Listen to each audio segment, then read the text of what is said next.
Assalamualaikum warahmatullahi wabarakatuh. Perkenalkan nama saya Jingga Melia Putri. Saya dari kelas IS 0702 dengan NIM 1020624051. Pada kesempatan ini, saya akan menjelaskan hasil pemodelan dan simulasi proses bisnis pengadaan tebu di pabrik gula Ngadirejo, mulai dari awal proses hingga seluruh hak petani direalisasikan berdasarkan diagram BPN Advance yang telah saya susun. Pada pemodelan ini digunakan dua pool, yaitu dari pabrik gula Ngadirejo sebagai pihak internal dengan lane, ada lane 4 diisi dengan manajemen kemitraan, KUD, pabrik gula, dan keuangan. Dan ada pool petani mitra sebagai eksternal. Proses bisnis pengadaan tebu ini dimulai pada awal musim giling, yang ditandai dengan start event. Tahap awal dilakukan oleh manajemen kemitraan dengan menyusun program kemitraan dan kebutuhan tebu berdasarkan rencana produksi pabrik. Hasil perencanaan ini kemudian dikirim ke KUD untuk dilakukan verifikasi lahan dan administrasi kerjasama. KUD melakukan pengecekan kondisi lahan serta kelengkapan administrasi. Pada tahap ini terdapat keputusan lahan sesuai standar atau tidak. Jika lahan tidak sesuai standar, maka akan masuk ke dalam subproses perbaikan lahan. Di dalam subproses perbaikan lahan, eh, ini mencakup pembinaan dan perbaikan teknis hingga lahan dinyatakan layak. Setelah verifikasi selesai, verifikasi akan dikirim ke manajemen kemitraan. Kemudian masuk ke subproses pengelolaan sarana produksi. Di sini, petani mitra akan dikirimkan, pabrik gula juga menyiapkan beberapa bibit tebu dan menyiapkan pupuk bersubsidi untuk dikirim ke petani. Setelah itu, akan masuk ke subproses pembinaan dan pengaturan panen. Di sini, pembinaan penyuluhan teknis budidaya, pendampingan proses panen, dan menerbitkan SPTA. SPTA sendiri itu adalah surat perintah tebang angkut. Kemudian dikirim ke petani mitra, dan petani mitra melakukan penebangan tebu sesuai SOP. Setelah itu, petani mitra juga melakukan pengantaran tebu ke pabrik. Setelah itu, petani melakukan eh, pengantaran ke pabrik. Pabrik menerima tebu dan masuk ke subproses penerimaan quality control tebu. Tebu yang lolos pemeriksaan ditimbang dan dianalisis rendemennya lalu digunakan untuk perhitungan hak petani. Tapi jika tidak sesuai MBS, dia akan disortasi pembersihan tebu, penyesuaian nilai kualitas dan rendemen, itu akan looping sampai benar-benar sesuai standar MBS. Pada tahap administrasi, dilakukan pengecekan kelengkapan dan validasi dokumen. Jika dokumen belum lengkap, dilakukan klarifikasi terlebih dahulu. Tetapi jika lengkap, proses menunggu periode rekap hasil selama kurang lebih 15 hari. Setelah itu, ditentukan komposisi hak petani dalam bentuk uang, gula, atau tetes, yang kemudian didistribusikan secara paralel hingga seluruh hak petani itu terrealisasikan. Berikut adalah simulasi waktu kesesuaian di lapangan.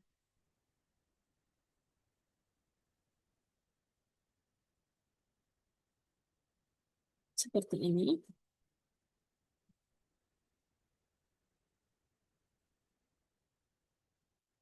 Berdasarkan simulasi, total durasi proses pengelolaan tebu itu sekitar 2 bulan. Durasi ini dinilai cukup sesuai dengan kondisinya di lapangan, terutama karena adanya tahapan verifikasi lahan, pembinaan panen bertahap, serta menunggu waktu rekap hasil. Letak ketidakefisiennya itu, yang pertama adalah perbaikan lahan karena sangat bergantung pada kesiapan petani dan kondisi lapangan. Yang kedua, klarifikasi dokumen yang bisa berulang jika data tidak lengkap. Yang ketiga, waktu tunggu rekap hasil 15 hari yang bersifat tetap dan tidak fleksibel. Rencana perbaikannya itu adalah yang pertama, melakukan pra-verifikasi lahan sebelum musim giling, menetapkan digitalisasi dan integrasi data dokumen untuk mengurangi klarifikasi berulang, dan yang terakhir adalah mengoptimalkan sistem rekap hasil agar sebagian proses dapat berjalan paralel. Dengan perbaikan tersebut, proses pengadaan tebu diharapkan menjadi lebih efisien, terkontrol, dan tepat waktu tanpa mengurangi akurasi perhitungan hak petani. Sekian kurang lebihnya presentasi dari saya. Wassalamualaikum warahmatullahi wabarakatuh. Assalamualaikum warahmatullahi wabarakatuh. Saya Devina Arlantani Fenencia Agustin. Di sini saya akan mempresentasikan model advance proses bisnis 2, yaitu penggilingan dan juga pemurnian nira. Nah, boundary prosesnya di sini saya modelkan mulai dari tebu ini masuk ke dalam stasiun gilingan hingga nanti akan menghasilkan nira jernih yang siap untuk dikirim ke dalam stasiun penguapan. Nah, di sini ada tiga aktor utamanya, yaitu operator gilingan. Di sini untuk menjalankan proses gilingan sampai menghasilkan nira mentah. Setelah itu ada operator pemurnian. Di sini menangani mengenai pemanasan, penambahan bahan, pengendapan sampai menjadi nira jernih. Yang terakhir ada laboratorium mutu. Di sini melakukan pengujian kualitas nira dan juga memastikan hasil apakah sesuai dengan standar atau tidak.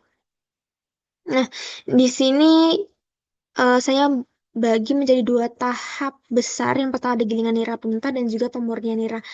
Untuk tahap pertama di sini bagian gilingan.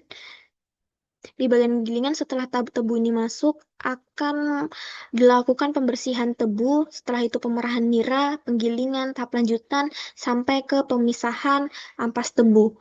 Nah, di sini setelah itu nira ini akan dilakukan uji lab, tetapi sebelum dikirimkan sampel ini ke lab dibutuhkan untuk waktu sekitar 70 maaf 10 menitan untuk stabilisasi. Setelah itu akan dikirimkan ke laboratorium untuk melakukan pengecekan kadar nira mentah ini apakah sudah memenuhi standar atau belum.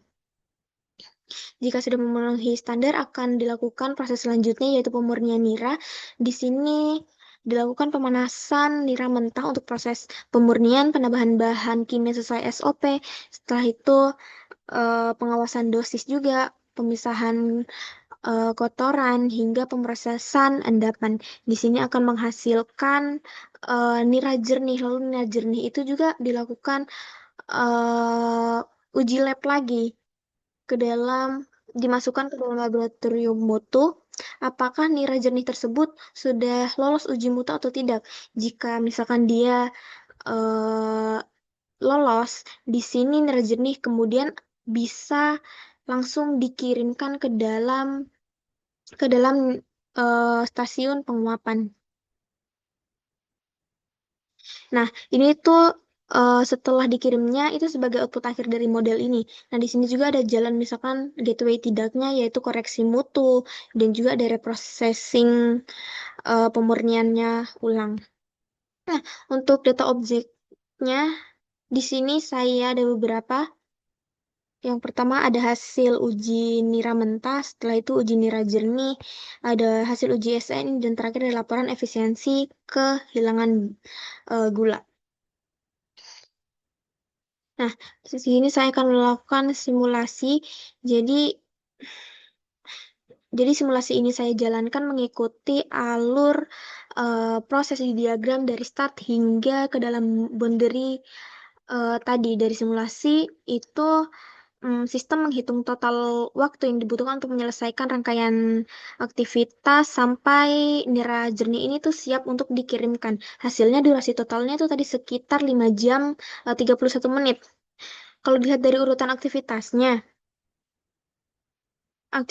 itu durasi terbesar terkonsentrasi di tahap bagian pemurnian ini karena ada proses yang memang membutuhkan waktu yang lebih banyak untuk menghasilkan nira yang lebih bersih lagi. Selain itu juga ada potensi waktu tunggu di titik yang melibatkan pengujian lab karena prosesnya itu perlu menunggu hasil uji untuk dilakukan tahap sebelumnya.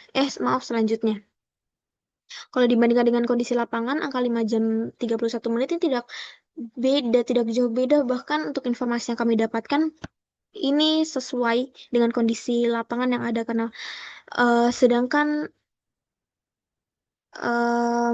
proses ini itu akan selanjutnya diteruskan ke dalam tahap penguapan dan juga pengkristalan yang dimana mulai dari awal proses hingga akhir proses itu hingga selesainya itu sekitar 1 harian itu sudah jadi. Nah, dari hasil itu, potensi ketidakefisiennya yang paling mungkin itu aktivitas di pemurnian yang tadi menyerap waktu besar, sehingga potensinya itu bisa bottleneck. Setelah itu waktu tunggu di bagian tahap pengujian lab ini karena ada korespondensi keputusan kualitas. Setelah itu koordinasi pengambilan dan pengiriman sampel yang mungkin nggak rapi dan butuh untuk waktu tunggu. Jadi rencana untuk perbaikannya itu bisa berupa memperjelas SOP sampling agar tidak ada delay lagi, mempercepat alur komunikasi hasil uji, dan juga optimasi langkah pemurnian yang paling memakan waktu tanpa menurunkan kualitas. Nah, jadi dengan hasil simulasi yang sekitar 5 jam 30 menit yang ini, itu dan titik perhatiannya utama itu di pemurnian serta aktivitas yang bergantung pada hasil lab. Sekian dari presentasi saya mengenai proses 2 penggiliran dan juga pemurnian nira. Sekian, terima kasih. Lanjut pada proses bisnis yang ketiga, yaitu penguapan dan kristalisasi gula. Proses penguapan dan kristalisasi diawali dengan penerimaan nira jernih dari stasiun pemurnian. Tahap penerimaan ini memerlukan waktu sekitar 10 hingga 15 menit sebelum nira dialirkan ke proses berikutnya. Nira kemudian masuk ke tahap penguapan penggunaan evaporator untuk meningkatkan konsentrasi gula. Proses ini berlangsung sekitar 2 hingga 3 jam dengan monitoring kadar konsentrasi nira dilakukan secara terus-menerus selama penguapan berlangsung. Setelah nira mencapai konsentrasi yang diinginkan, proses dilanjutkan ke subproses utama, yaitu pemasakan dan kristalisasi di vakum pen hingga pemisahan kristal gula yang meliputi tahap pemasakan nira kental, penambahan bibit kristal, pengawasan pertumbuhan kristal, hingga pemisahan menggunakan centrifuge. Subproses utama pada tahap ini merupakan bagian paling kritis dan paling memakan waktu, dengan durasi sekitar 4 hingga 8 jam, tergantung pada kondisi bahan baku, kapasitas vakum pen, serta target ukuran kristal gula yang dihasilkan. Setelah kristal gula dipisahkan dari molase, tetes hasil pemisahan akan diolah kembali pada masakan berikutnya untuk meningkatkan rendemen selanjutnya. Kristal gula dikeringkan menggunakan sugar dryer selama 20 hingga 30 menit. Lalu didinginkan selama 15 hingga 20 menit sebelum proses penyortiran. Pada tahap akhir dilakukan screening dan grading gula berdasarkan ukuran kristal selama 15 hingga 25 menit. Dilanjutkan dengan pengujian kualitas oleh laboratorium mutu, termasuk pengujian kadar air, warna, serta pengambilan sampel untuk uji SNI. Proses pengujian ini memerlukan waktu sekitar 30 hingga 45 menit secara keseluruhan. Proses ditutup dengan pengemasan gula ke dalam karung, pelabelan batch dan tanggal produksi, serta pencatatan data produk dan rendeman hasil ke dalam sistem dengan estimasi waktu sekitar 30 hingga 45 menit. Oke, Assalamualaikum warahmatullahi wabarakatuh. Perkenalkan, nama saya Ihtada Haki Prasetyo dengan NIM 1020 624 Pada kesempatan kali ini saya akan mempresentasikan diagram BPMN saya yang advance pada pemasaran dan juga distribusi pabrik gula Ngadirejo. Oke, yang pertama, start point-nya yaitu dari pelanggan. Ini mengirim permintaan pembelian kepada sales. Lalu sales menerima permintaan pembelian dari pelanggan. Selanjutnya, sales akan mengevaluasi permintaan. Either dia atau permintaan layak, either dia ditolak atau dia diterima. Jika ditolak, sales akan menolak permintaan pembelian dan permintaan pembelian ditolak. Jika iya, sales akan menyusun kontrak penjualan, lalu mengirim kontrak ke pelanggan. Setelah itu, pelanggan akan menerima kontrak penjualan. Setelah itu, sales akan Pelanggan akan mengirim kontrak persetujuan, lalu sales mendapatkan pesan dari pelanggan ya yang kontrak disetujui oleh pelanggan. Oke, selanjutnya pada bagian marketing, marketing ini akan menetapkan strategi pemasaran. Nah, aktivitas ini itu dilakukan secara periodik, misalnya bulanan atau tahunan, dan tidak dipicu oleh transaksi penjualan. Lalu, marketing menerbitkan SPPG. SPPG ini apa? SPPG ini adalah surat perintah pengambilan gula. Lalu, marketing mengirimkan kepada gudang, gudang menerima SPPG, mengecek ketersediaan stok gula. Nah, di sini apakah stok tersedia, either tidak dan juga either iya. Jika tidak, gudang akan memberikan notifikasi stok tidak tersedia. Jika iya, gudang akan menyiapkan gula sesuai SPPG atau surat perintah pengambilan gula, lalu menyerahkan barang kepada distribusi. Setelah itu, distribusi akan memuat gula ke kendaraan, mengirim gula kepada pelanggan, lalu mengkonfirmasi apakah sudah diterima, apakah belum. Ini akan mengirimkan pesan kepada pelanggan, menerima dan mengkonfirmasi penerimaan barang. Jika sudah, konfirmasi diterima, akan si distribusi ini akan menyampaikan konfirmasi penerimaan kepada gudang. Lalu gudang memperbarui data inventory. Setelah itu, pada line keuangan ini, divisi keuangan akan menerbitkan invoice kepada pelanggan. Setelah itu, mengirimkan invoice kepada pelanggan.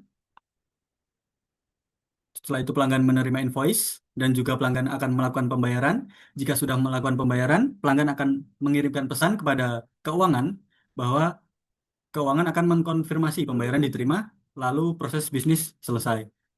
Oke. Jadi pada bagian simulasinya, ini tercatat waktunya sekitar 14 hari, 6 jam.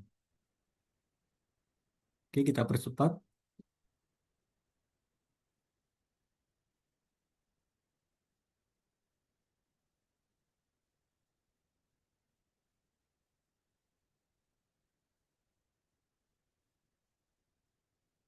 Oke, setelah itu kita bikin skenario-nya dari awal hingga akhir. Oke.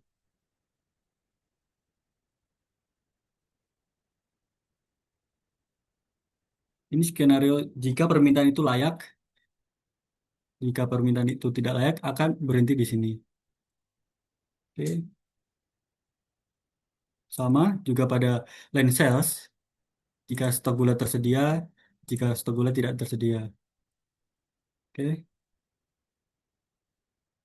Ada line distribusi, konfirmasi diterima, atau konfirmasi ditolak, berhenti sampai di sini. Oke.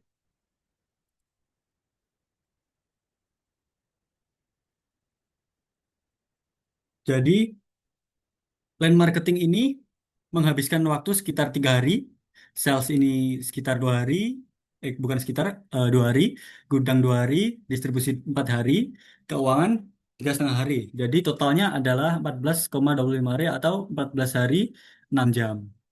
Nah, dari evaluasi saya, apa yang kurang dari bisnis proses ini? Yang kurang adalah keefisiensinya pada line sales. Nah, sugesti saya itu masalahnya dulu yaitu proses pengecekan dan persetujuan ini masih manual sehingga memakan waktu. Nah, sugesti saya itu menerapkan form digital dan workflow approval yang otomatis. Nah, pada gudang ini permasalahannya pengecekan stok tidak real time. Sugesti saya yaitu sistem stok real time. Pada distribusi, waktu tunggu tinggi karena bergantung pada respon pelanggan. Ini sugesti saya otomatisasi konfirmasi. Pada keuangan, masalahnya yaitu proses terhenti terlalu lama sehingga memperlambat penyelesaian. Sugesti saya yaitu invoice paralel dan pembayaran. Nah, yang semula waktu totalnya 14 hari 6 jam menjadi 9 hari. Nah, ini berkurangnya sangat signifikan, berkurang 5,25 hari. Nah, jadi setelah dilakukan perbaikan proses bisnis yang meliputi organisasi konfirmasi penerimaan barang melalui sistem digital, menerapkan form digital dan workflow approval otomatis, sistem stock real time otomatis konfirmasi, dan invoice paralel dan SLA pada proses bisnis ini akan yang semulanya 14,25 hari berkurang 5,25 hari atau jadinya 9 hari. Oke. Sekian presentasi dari saya.